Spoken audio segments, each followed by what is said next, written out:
Une affaire non élucidée, un cold case, est souvent le résultat d'une enquête mal ficelée au départ. Une piste que les enquêteurs ont privilégiée, qui n'a pas abouti et les a induits en erreur. Comme dans l'affaire Ludovic Janvier. Il a disparu il y a 34 ans. On ne l'a jamais retrouvé, mais cette fois, on a peut-être une piste. C'est aussi le cas dans l'affaire de Perpignan. 2 jeunes femmes assassinées à la fin des années 90. Il aura fallu 25 ans pour trouver le coupable, Jacques Rançon. Pourtant, pendant toutes ces années, il a vécu là, tout près, presque à portée de main des enquêteurs.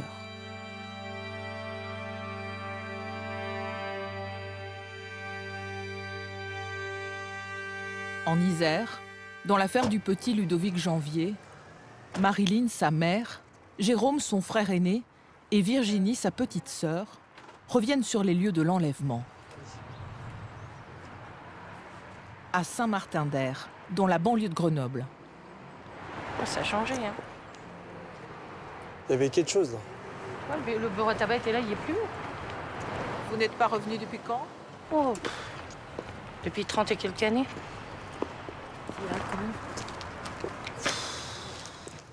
C'est un moment difficile pour Jérôme. Il y a 34 ans, il a vu son petit frère se faire enlever sous ses yeux par un inconnu.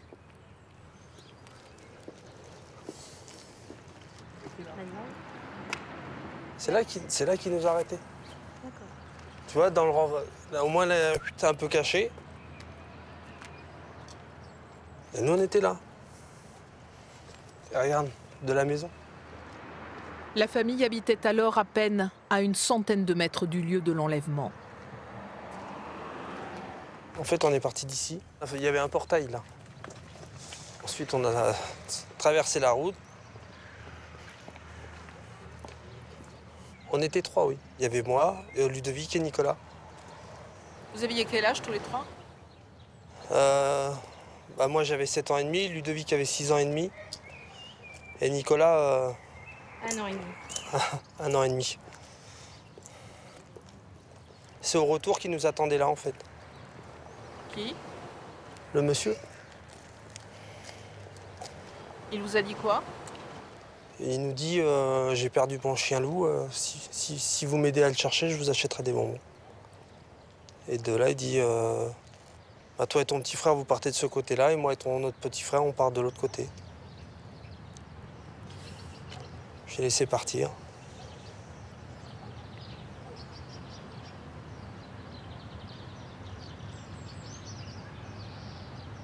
Je m'en veux beaucoup.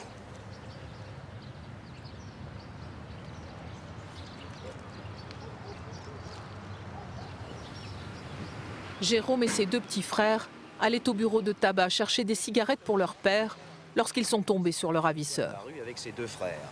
Dans le reportage réalisé par la télévision locale, c'est Jérôme qui raconte. À l'époque, il n'a que 7 ans et demi. Il y avait un monsieur qui était habillé tout en bleu, un casque bleu, des rayures blanches et oranges. Où? Sur le casque? Sur le Ouais, casque. Et puis... Il vous a parlé, ce monsieur? Ouais, il a dit, si tu trouves mon chien loup, je t'achèterai des bonbons. Donc il est parti par là. Il est parti là, par là. Tout de suite, j'ai vu, en regardant mon frère, j'ai vu qu'il y avait quelque chose qui n'allait pas et j'ai couru avec Nicolas chercher mes parents. Et ça s'est joué à quoi 2 minutes. Le temps d'aller les chercher parce qu'ils sont partis aussitôt. Dès l'instant que je leur ai dit, il y a un monsieur qui a Ludovic. On est partis comme des fous partout par là. Après, j'ai fait tout le tour à pied, mon mari avec moi, mon oncle aussi, qui était de la police municipale. Puis après, on est reparti de l'autre côté, là. On a fait tout le tour comme des dingues, on n'a rien retrouvé. C'est pour ça que moi, c'est le vrai cauchemar, là. C'est moi ce qui me tue, c'est ça. Pas une personne qui a vu quoi que ce soit. C'est pas possible. C'est pas possible. 4 jours après l'enlèvement, Marilyn, avec son mari, lance un appel au ravisseur. Mais rendez-moi mon fils. On mérite pas ça. faut qu'au moins les ravisseurs du contact, qu'il est bien en vie, qu'il est bien vivant, tout, qu'il est en bonne main. Mais on sait rien, on sait même pas. Le lendemain, Marilyn reçoit un étrange coup de fil. Un homme dit être le ravisseur de Ludovic. Il affirme avoir lu l'appel à témoins de Marilyn dans un journal local de l'Est de la France, l'Union de Reims. C'est là qu'il a appelé et il a dit, si vous faites trop de cette affaire, je passe la frontière. Je lui ai dit, mais rendez-moi mon fils Ludovic, parce que c'est bien lui qui avait mon fils, puisqu'il m'a appelé. Il a dit que, soi-disant, que sa femme, elle était en mal d'enfant, c'est pour ça qu'il avait fait ça. Ils avaient Ludovic, que c'était parce que sa femme ne pouvait pas avoir d'enfant et que, voilà, mais que le petit Ludovic allait bien, qu'il fallait rassurer la famille. C'était tout, hein. L'enquête ne permet pas d'identifier l'auteur du mystérieux coup de fil. Les gendarmes décident de se concentrer sur une autre piste. Ils soupçonnent un règlement de compte au sein de la famille, car peu de temps auparavant, Marilyn et son mari s'étaient violemment disputés. Je voulais savoir, Marilyn, combien de temps elle a duré l'enquête? Les recherches? Pas très longtemps. S'ils ont mis 1 an ou 2, c'est tout. De toute façon, les gendarmes, au début, ils avaient accusé mon mari. Il est en garde à vue. Moi, j'ai passé toute une nuit en garde à vue. Fallait qu'ils trouvent quelqu'un. Fallait qu'ils se disent, voilà, c'est elle ou lui. Donc, c'était ni l'un ni l'autre. Ce qui est le plus impressionnant, c'est que on fait un portrait robot et quelques mois plus tard, on va chercher mon père. Ça aurait été mon père, je l'aurais reconnu quand même. Donc déjà, ça, c'est la première chose. Donc ça veut dire que ce que j'ai dit n'a pas été écouté. Cela fait 30 ans que la famille n'a plus aucune nouvelle des enquêteurs. Mais depuis quelque temps, les Janvier ont enfin une lueur d'espoir, une piste. Un homme les a contactés. Il a vu leur histoire à la télévision. Cet homme dit avoir été adopté. Ses parents refusent de lui dire son passé. Ils pensent qu'il est peut-être Ludovic Janvier. Dans quelques semaines, Jérôme et Virginie vont rencontrer celui qui croit être leur frère.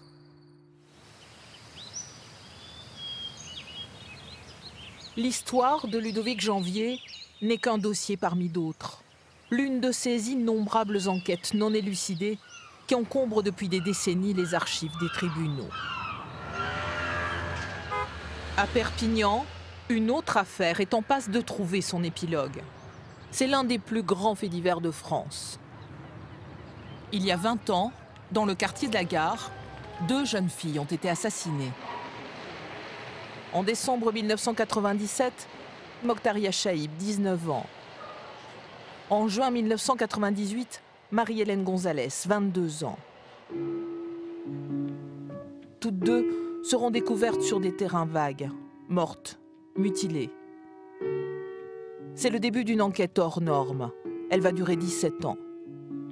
Le tueur présumé est arrêté en 2014. Il s'appelle Jacques Ranson. Il a 54 ans.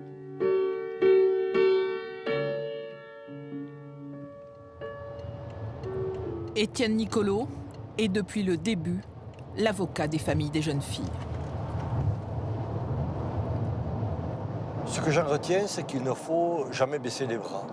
J'avais dit, moi, aux familles des victimes, je leur avais dit, on y arrivera, on parviendra à retrouver l'assassin de votre fille, ne vous inquiétez pas, la justice un jour passera.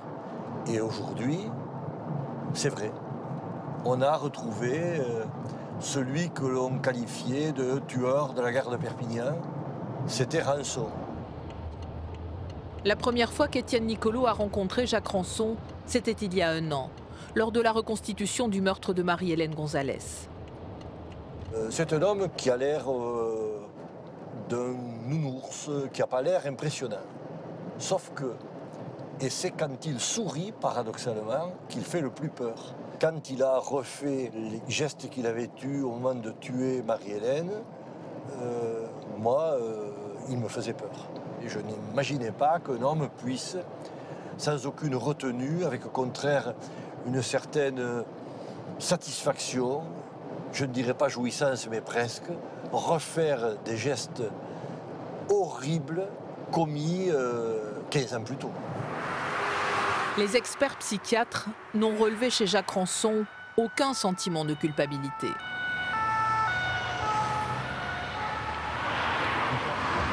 Par là-bas, s'il vous plaît. Pardon.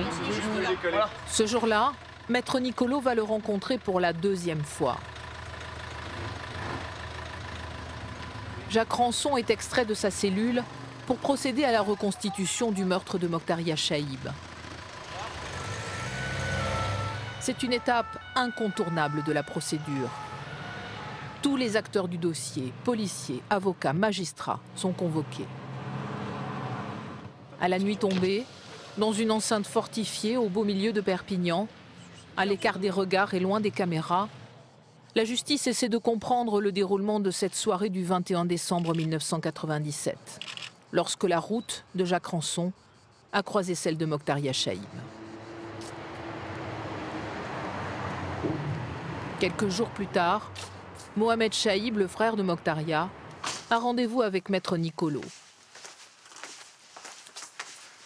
Bonjour, M. Chaïb. Mohamed veut savoir si lors de la reconstitution, Jacques Rançon a confirmé qu'il était bien le meurtrier de sa sœur.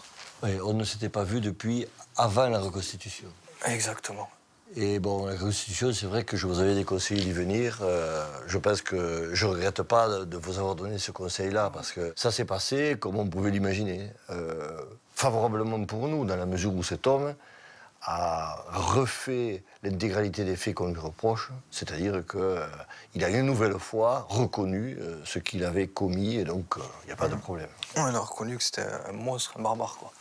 Lorsque sa sœur est morte, Mohamed n'avait que 12 ans. Mais c'est sûr que... De ce qu'il a fait, c'est un monstre, quoi. Mais en fait, il a bousillé, moi, personnellement, pour moi, dans mon intérieur, dans ma chair, dans ce qui est moi, il a bousillé 17 ans, quoi, de ma vie, ouais. Et puis il a bousillé notre famille. Il a bousillé notre famille. Ouais. Et vous avez l'impression que c'est son arrestation qui a un peu débloqué la situation? C'est fou, hein. Ouais, c'est fou. C'est fou, même moi, et ça, tout est rentré dans l'ordre comme si un puzzle se remettait en place. C'est fou ce que ça peut faire comme du bien, quoi, et comme ça peut faire du mal aussi. On n'aura pas beaucoup de mal à convaincre la Cour et le jury de le condamner à la peine qu'il mérite, c'est-à-dire la peine qui fera qu'il ne sortira pas de prison. Au cours de l'instruction, Jacques Rançon a changé plusieurs fois de version. Il a reconnu les meurtres de Mokhtaria et de Marie-Hélène avant de se rétracter, puis d'avouer à nouveau. C'est Xavier Caplet, un avocat de Perpignan, qui assure la défense de cet accusé hors norme. Comment il est, Jacques Rançon? Vous êtes un des rares à l'avoir approché. Aussi surprenant que ça puisse paraître, c'est quelqu'un d'assez sympathique, pas très causant. C'est monsieur tout le monde, effectivement, hein. On peut s'y tromper. C'est quelqu'un de pas désagréable. Il n'y a rien qui permet de se douter qu'éventuellement ça pourrait être quelqu'un de dangereux. Et pourquoi il tue?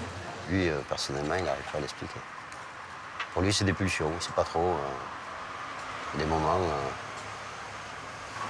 ça lui prend, et voilà, il passe à l'acte. Qui est Jacques Rançon?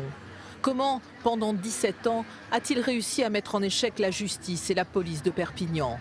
A-t-il commis d'autres meurtres ailleurs en France?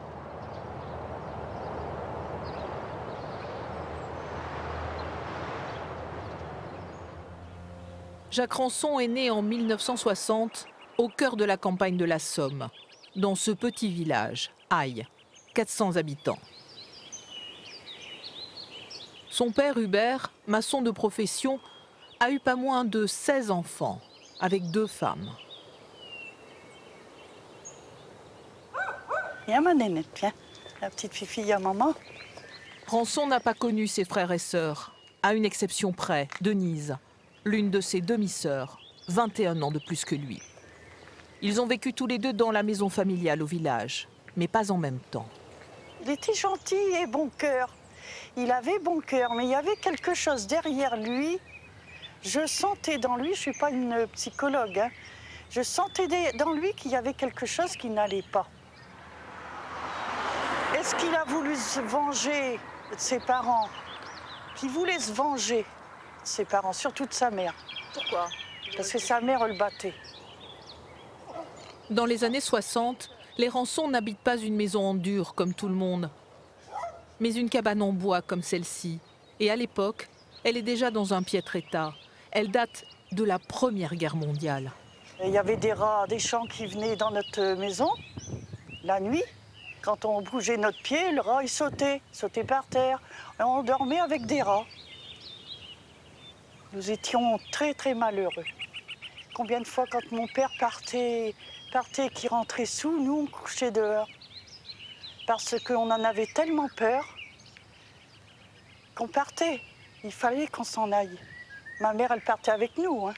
Jacques aussi, il en avait peur? Je pense, oui, parce que moi, j'ai pas vécu avec lui, là, après. Hein. Alors, le père, il buvait, la maman le frappait, il mangeait pas. C'était pas une vie pour un enfant. Hein. Il allait à l'école, on ne l'aimait pas. Hein. Nous étions un peu repoussés, la famille Rançon. Hein. Quand on disait la famille Rançon, on était un petit peu de côté. Hein. Ah oui?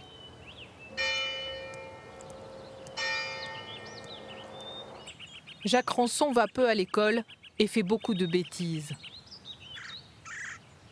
Le voici à 27 ans sur cette mauvaise photo, l'une des rares qui existent de lui à cet âge. Il a déjà connu les tribunaux. En 1982, il est condamné à 3 mois de prison pour des vols de voitures. 10 ans plus tard, une autre affaire beaucoup plus grave le conduit devant la cour d'assises de la Somme. Viol aggravé sous la menace d'une arme. Juin 1992, sur cette route nationale en pleine campagne, Jacques Rançon repère une jeune fille seule dans sa voiture. Il lui fait une queue de poisson, l'oblige à s'arrêter. Sous la menace d'un couteau, il la fait monter avec lui, la conduit à plusieurs kilomètres en lisière d'un bois et la viole. Puis, Rançon se transforme. Tout d'un coup, il n'est plus le même homme. Hubert Delarue était son avocat, à l'époque commis d'office. Rançon, qui, dans la logique d'une agression de cette nature, aurait pu l'abandonner sur le bord de la route et se sauver, va la raccompagner à quelques dizaines de mètres de son véhicule, cette petite Renault 5 à cette jeune femme. Et quelques jours plus tard, après que cette jeune femme se soit rendue compte qu'on lui avait également dérobé son sac, son argent et son numéro de téléphone, Rançon, de son propre téléphone, va chercher à la joindre à plusieurs reprises, comme si cette femme aurait pu accepter de le revoir, de le rencontrer à nouveau, et pourquoi pas d'avoir à nouveau des relations sexuelles avec lui. Donc ça dépasse l'entendement. Jacques Rançon a appelé sa victime depuis chez lui. Les policiers n'ont aucun mal à le localiser et à l'arrêter. Pour viol sous la menace d'une arme, il prend 8 ans de prison ferme. Un verdict plutôt clément selon son avocat. Avec les réductions de peine, il n'en fera que 5. En septembre 1997, quand il quitte la prison, il ne bénéficie d'aucun suivi. Le fichier des délinquants sexuels n'existe pas encore. Rançon ne doit ni consulter un psychologue, ni pointer au commissariat. Le lendemain de sa sortie, il prend le premier train. C'est un peu par hasard qu'il descend à Perpignan. Aucun policier, aucun juge, aucun éducateur ne sait qu'il est là. J'arrive pas encore à comprendre comment on a pu laisser sortir Jacques Rançon de prison sans même se demander où il allait aller, sans aucun suivi. On n'a pas vraiment cerné le personnage. Je crois qu'on est passé à côté.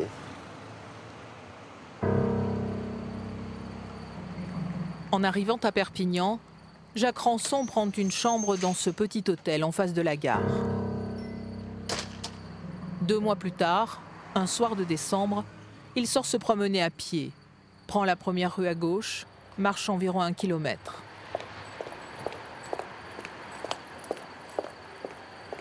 Vers 22h30, il croise une jolie jeune femme qui rentre chez elle, à la cité universitaire. C'est Mokhtaria Chaïb. Elle lui plaît, il va la tuer. En tout cas, c'est ce qu'il avouera plus tard aux policiers.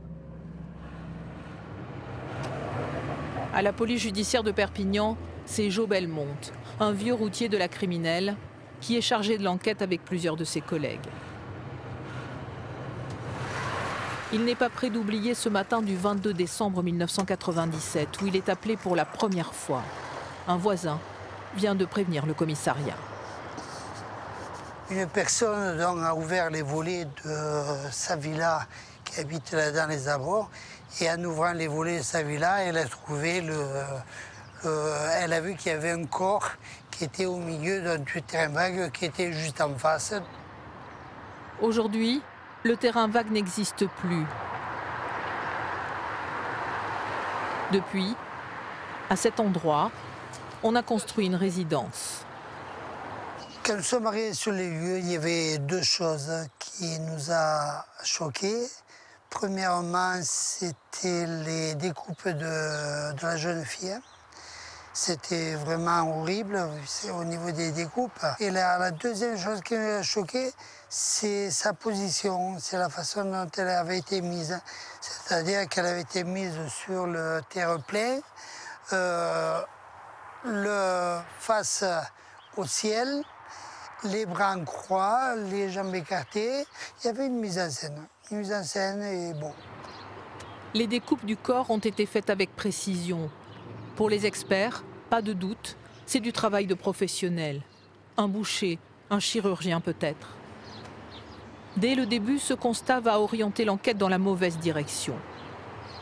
À 200 mètres de là habite un homme qui a eu des problèmes avec la justice.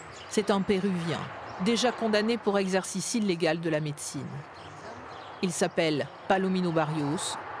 Jo tient son suspect. On s'est aperçu que cet individu-là était très bizarre. Ce gars-là avait un camion, c'était un Samaritain, on trouvait de tout dedans parce que c'était un gars qui ramassait, il faisait les poubelles, c'était un gars qui mettait plein de cochonneries dans son camion. Et comme par hasard, d'après plusieurs témoignages des voisins, le lendemain de la découverte du corps de Moctaria, on a découvert son camion en bas qui était ruisselant d'eau, qui avait été nettoyé intérieurement et extérieurement. Et il n'y avait plus rien dedans. Pour Jo, aucun doute. Palomino Barrios a cherché à effacer des traces. De plus, il n'a pas d'alibi. Le faux chirurgien est interpellé et incarcéré. Jo Belmont et ses collègues sont persuadés de tenir le coupable. Mais 6 mois après, leur thèse tombe à l'eau. C'est là où il y avait le corps. Donc là où il y avait le corps, c'est là à gauche. Voilà. Donc. Ce jour-là, Jo est appelé une nouvelle fois. Voilà, le chemin de Sainte-Barbe. Sur un autre terrain vague, en bordure d'autoroute, 6 mois après le meurtre de Moctaria Chaïb, on vient de découvrir un autre corps. Celui de Marie-Hélène Gonzalez. C'est à peu près ici où se trouvait le corps. Le corps était sans tête et sans main. Il était éventré, il y avait... C'était vraiment une horreur. Pour nous, c'est la catastrophe. 2 cadavres sur le dos, on a du mal, on ne sait pas du tout de quel côté se tourner. On était vraiment dans le flou complet. Les mutilations pratiquées sur le corps de Marie-Hélène Gonzalez et sur celui de Moctaria Chaïb sont très semblables. Conclusion logique, on a probablement affaire au même tueur. Et cela ne peut pas être Palomino Barrios, puisqu'au moment du second meurtre, il était en prison. Quelques semaines après, il est libéré. L'enquête repart à zéro. Tous les services sont sur les dents, mais ils ne trouvent rien. Pourtant, à 2 reprises, la police va avoir l'occasion d'identifier Jacques Rançon. Mais à chaque fois, elle va passer à côté. Jusqu'au jour où Rançon commet l'erreur qui va le faire plonger.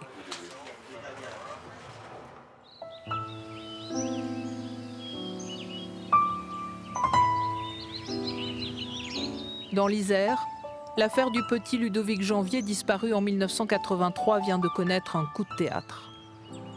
Quelques jours après l'enlèvement, un homme qui se présentait comme le ravisseur avait téléphoné à la famille.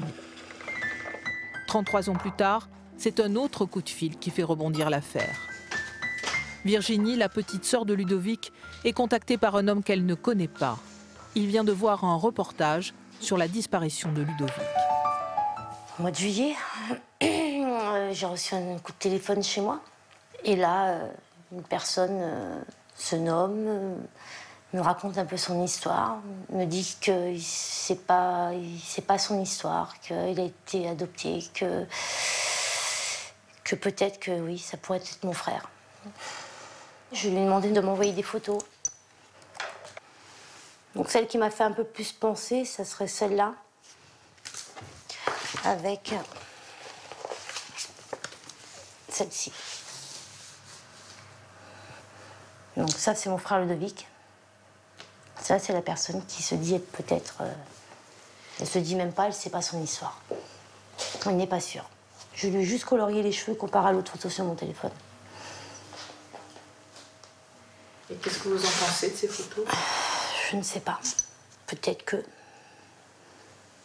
On espère. Vous trouvez que c'est ressemblant? Certaines, oui. Il y a 33 ans, quand Ludovic a disparu, le ravisseur présumé a donné un élément clé. Il a affirmé avoir lu l'histoire dans un journal local de l'Est de la France, l'Union de Reims. Coïncidence ou pas, l'homme qui vient de prendre contact avec Virginie, lui aussi, est originaire de Reims. La jeune femme est troublée. Vous avez envie de vous accrocher à ça? Oui. Pour moi, c'est un espoir. L'espoir est de pouvoir appeler ma mère et lui dire « Viens vite. Viens vite. » Parce que quand j'entends ma mère me dire « Tu te rends compte si on retrouverait quel beau cadeau de Noël ?» Et je me dis « Si seulement moi je pouvais lui donner ça. » Parce que c'est dur pour elle. Pardon.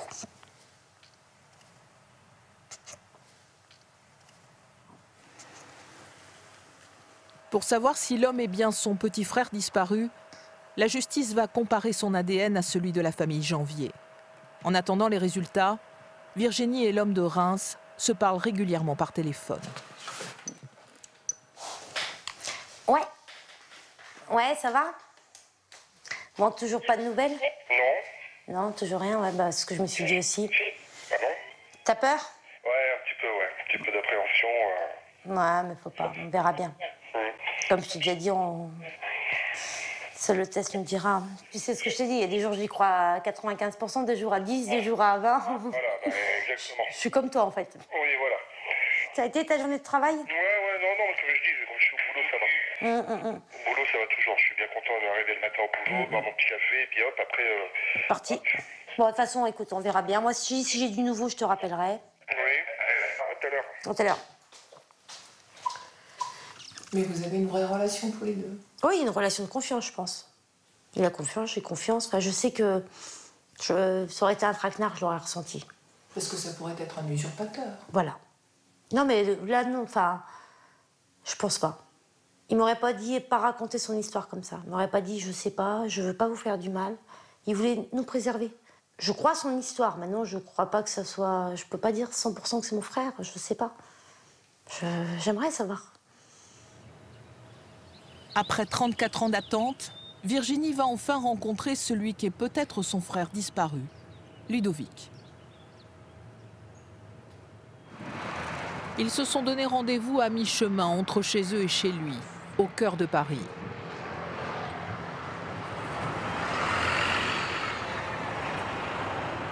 Il est arrivé le premier et il est stressé.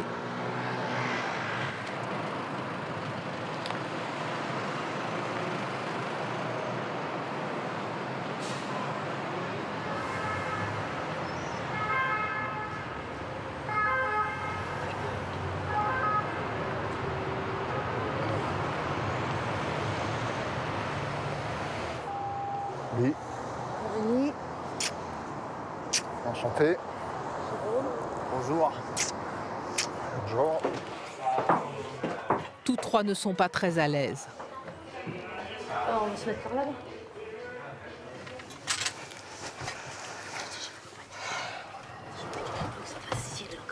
Bon, allez. Premier regard à la dérobée.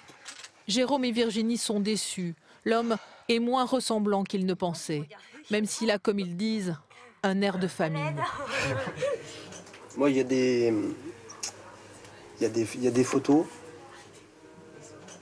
que j'ai vues. Hein, j'ai dit tout de suite à Virginie, c'est pas possible. Il y a des airs.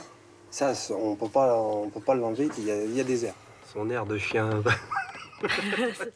Ludovic était comme ça. Ludovic était comme ça. C'était toujours peureux. Ouais, Ludovic était très peureux. Timide. Toujours malheureux. Il avait son petit air, je sais y faire avec vous tous. Son petit Calimero. Ouais, je suis un peu comme ça, c'est vrai. J'ai beaucoup de souvenirs enfants. Des choses qu'on a fait, des choses qu'il a fait. Et il me donnerait par exemple 2-3 détails de ce qu'on a fait. Là, il n'y aurait plus de doute, quoi. Parce qu'il n'y a que moi qui le sais. Il y a des choses dont vous vous souvenez? Non. Ma vie, elle commence à l'âge de 6 ans et demi, quand j'ai été adopté. Et avant? Rien du tout. Aucun souvenir? Aucun souvenir, non. T'as pas le souvenir d'un jouet? Non. Et mon adoption, elle est taboue, on n'en parle pas. Quand t'as tes parents qui attendent pour te dire, bah écoute, tu sauras la vérité quand on sera mort. Donc après, on se pose beaucoup de questions, on vieillit, et puis bah, les questions sont toujours là. Hein.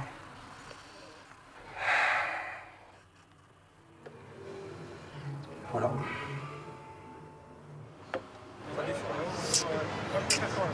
Seul, le test ADN mettra fin à leurs doutes. Dans quelques mois, Jérôme et Virginie sauront si l'homme est bien leur frère.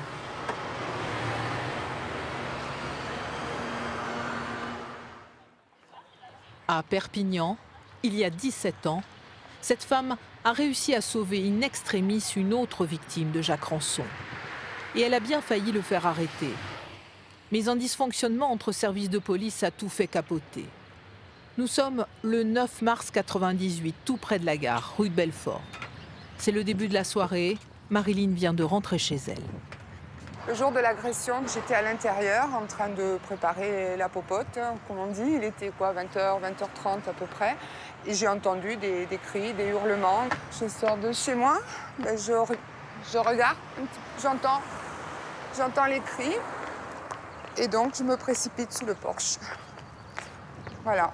Et donc, c'est là. Enfin, la personne qui était allongée sur le dos était comme ça, donc contre le mur. Et Jacques Ranson, donc aujourd'hui, puisqu'on connaît son identité, était à genoux devant la personne qui était allongée. Ma réaction a été de m'approcher de cette personne qui était agenouillée, de la prendre par les épaules et de la lever tout simplement. Et c'est là que, quand il s'est levé, je me suis retrouvée face à un couteau quand même assez conséquent, une belle lame, mais ensanglantée. C'est là que j'ai compris que c'était des coups de couteau et non pas des coups de poing.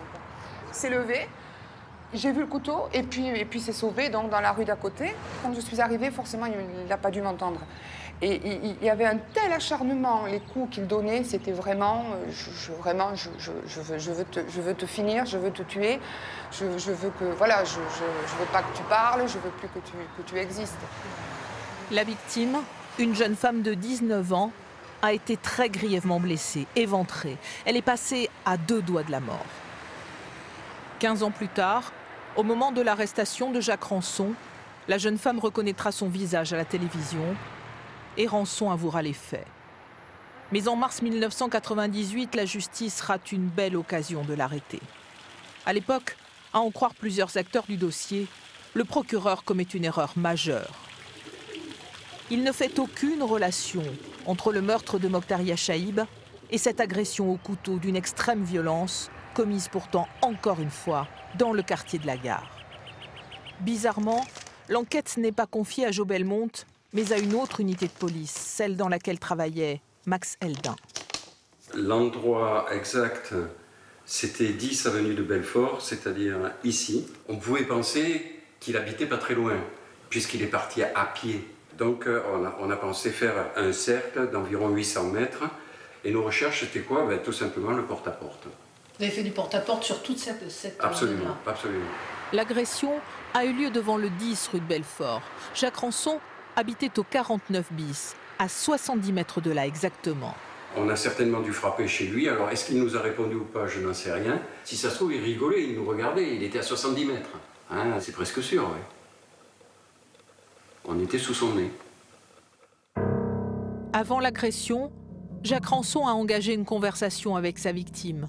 Il lui a lâché 2 informations essentielles qui auraient peut-être pu permettre de l'arrêter. Il lui avait dit qu'il fêtait son anniversaire ce jour-là, donc on était le 9 mai. Donc c'est pour ça qu'ensuite on est allé faire des vérifs au fichier des cartes nationales d'identité. Et il lui a dit qu'il travaillait à Saint-Charles. Saint-Charles, c'est un marché international où il y a des centaines et des centaines de personnes qui travaillent. C'était quand même des indices importants. Oui. Il a dit sa date de naissance et son lieu de travail. Absolument, s'il disait la vérité. Mais on est parti du principe qu'il disait la vérité et on a fouillé dans ce sens-là. Les recherches à partir de la date de naissance ne donnent rien. Celles sur le marché de Perpignan non plus. Et Jo Belmonte n'aura jamais connaissance de l'agression de la rue de Belfort. 3 mois plus tard, un autre fait se produit, mais cette fois-ci, Jo Belmonte en est informé. Jacques Rançon a essayé d'arrêter une jeune femme sur la route avec sa voiture, mais elle a réussi à le mettre en fuite et à relever son numéro d'immatriculation. Jo Belmonte va le chercher. Dans l'hôtel du Berry, il habitait ici, il avait une chambre depuis peu de temps, il habitait là tout seul. Mais bon, c'était un gars, on voyait qu'il n'était pas tranquille, on voyait que ce gars-là, il avait un problème. Nous avons fait la perquisition, comme nous n'avons rien trouvé qui se rapportait aux assassinats de Mokhtaria et de Marie-Hélène, on n'avait aucune raison de garder cet individu plusieurs heures en garde à vue. C'est pour ça qu'il a été remis donc. S'il est libéré par Jo Belmonte, Rançon sera tout de même condamné pour la dernière tentative d'agression à 1 an de prison. Puis il commet un autre viol dans la foulée et écope encore de 3 ans de détention. À sa sortie, il se calme car il tombe amoureux. Il rencontre une jeune femme, Lolita, avec laquelle il aura 2 enfants. Lolita a bien failli être la dernière victime de Jacques Rançon. C'est grâce à elle qu'il a pu être arrêté. Aujourd'hui encore, elle a du mal à parler de lui. Avant, je l'appelais par son prénom, mais maintenant, je l'appelle l'autre. Je peux plus mettre son prénom sur à chaque fois que je le dénomine. Hein. C'est pas possible. Aujourd'hui, Lolita vit avec Franck.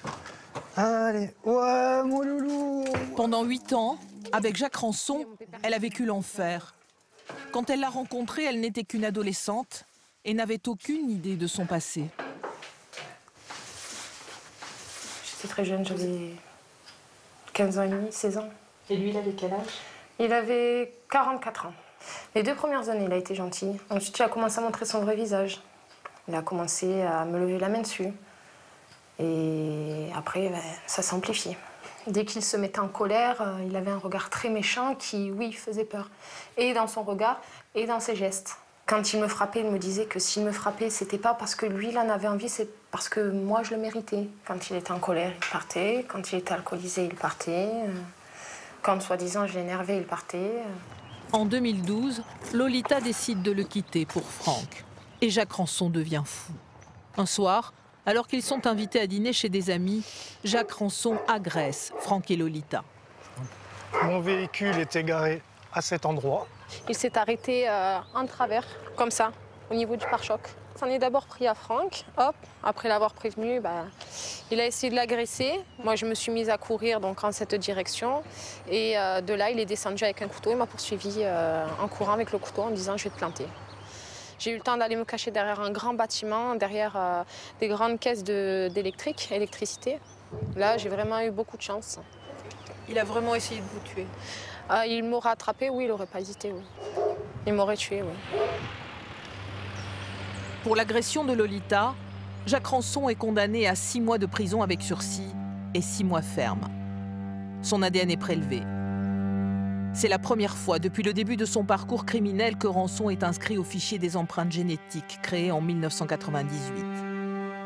C'est grâce à cela que la police identifie son ADN sur l'une des chaussures que portait Mokhtaria Chaïb. Nous sommes en octobre 2014. Le tueur présumé de la gare a enfin un visage. Perpignan respire.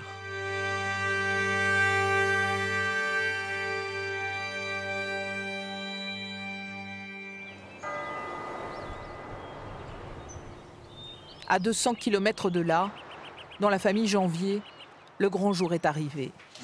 Celui du test ADN.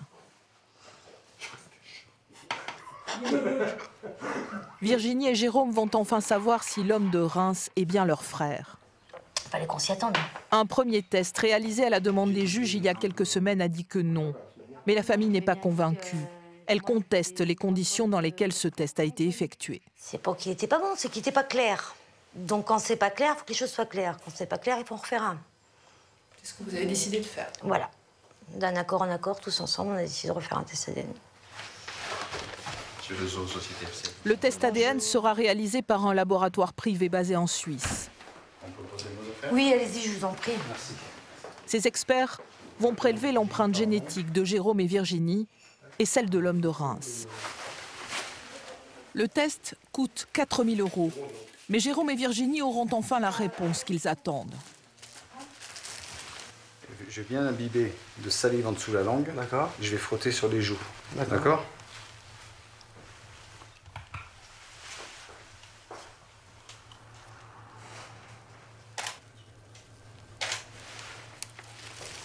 Les prélèvements vont être envoyés en Suisse afin d'être comparés.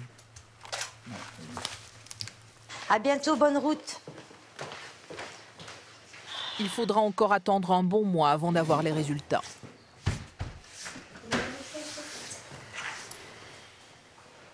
Qu'est-ce qui va se passer dans votre vie si c'est négatif? Dans notre vie, enfin dans la mienne. On va continuer. C'est ça. On va continuer. Les résultats du test ADN sont tombés fin juillet, au cœur de l'été, et ils sont décevants. L'homme de Reims n'est pas Ludovic Janvier. Mais Jérôme et Virginie ne baissent pas les bras. Ils cherchent toujours leur frère. À Perpignan.